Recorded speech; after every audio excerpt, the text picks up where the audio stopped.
E uma questão que é interessante também explorar, né, aproveitando que quem está nos escutando, essa sua vivência nos Estados Unidos, como você falou, né? Você foi para lá exatamente por essa questão. Como foi essa convivência, né? De novo, né? Trazendo um paralelo, porque a gente fala que no mundo do conselho também a gente tem que se adaptar muito, tem que ser profissional adaptável, conselheiro adaptável. Quando você é executivo, você também tem que ter essa mesma característica, né? De se adaptar a uma nova cultura, a um novo modelo de gestão. E como foi essa passagem nos Estados Unidos, tudo que você aprendeu, que Você era solteiro ainda? Eu já era casado e foi uma época complexa também, porque minha esposa também trabalhava numa multinacional. E essa experiência nos Estados Unidos foi muito interessante, porque você vai para uma cultura aí, realmente... Eu tinha trabalhado no Rio de Janeiro já, que o nosso escritório central era no Rio de Janeiro, trabalhei no Rio de Janeiro, mas é uma coisa... Você tem diferenças culturais, mas você está dentro do seu país, né? Quando eu fui para os Estados Unidos, não, realmente era diferente. Aí você tem um choque de culturas, né? E você precisa aprender a conviver com as pessoas,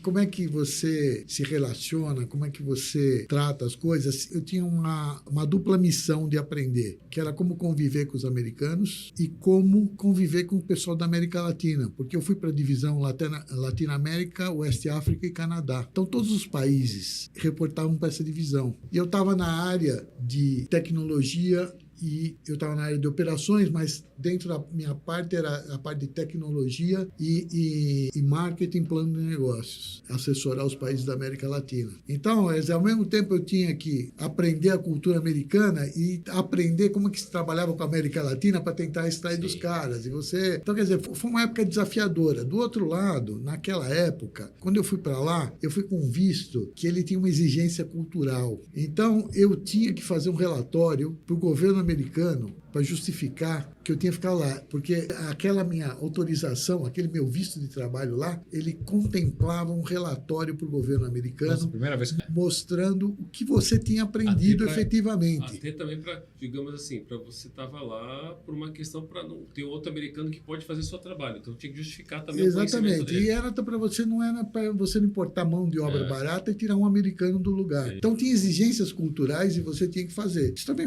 na época foi um desafio para mim. Tive muitas atividades. E eu ficava baseado em Miami, mas o meu trabalho era... Eu ficava uma semana em Miami, depois eu ia ficar uma semana no estado de Nova York, em Beacon, que era o nosso centro de pesquisas, o maior centro de pesquisas automotivas, combustíveis e outros produtos. Depois eu voltava, aí ficava uma semana em Port Arthur, no Texas, que era o outro centro de pesquisa de óleos industriais e a parte de refinaria. Depois, nesse mesmo tempo, eu ficava também porque eu fiz alguns cursos e fiz alguns intercâmbios com o pessoal das companhias, porque nós tínhamos eu estava na corporação, mas você tinha lá o SEI e dentro dela tinha as subsidiárias dela, então eu cheguei a fazer trabalhos com eles nas subsidiárias, etc. E também, como eu era responsável aqui no Brasil e continuei sendo lá, eu continuei indo a Detroit. Eu ia a Detroit regularmente nos grandes OEMs, Ford, GM... Todas as montadoras, Todas as montadoras, no geral, eu ia lá. Então, quer dizer, foi uma época de muito aprendizado, foi uma época...